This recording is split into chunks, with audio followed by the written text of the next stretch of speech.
آیا ریزش مو درمان داره یا اینکه نه؟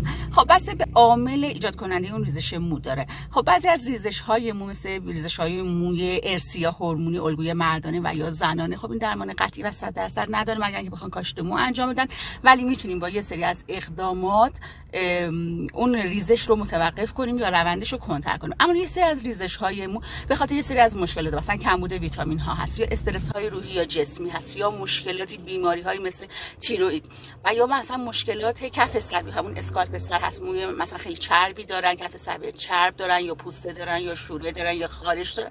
اگر علت و عامل اولیه رو داخل اینها ما برطرف کنیم، بله اون ریزش مو کاملا متوقف میشه و بعد میتونیم اقدام کنیم برای رویش مجدد مو.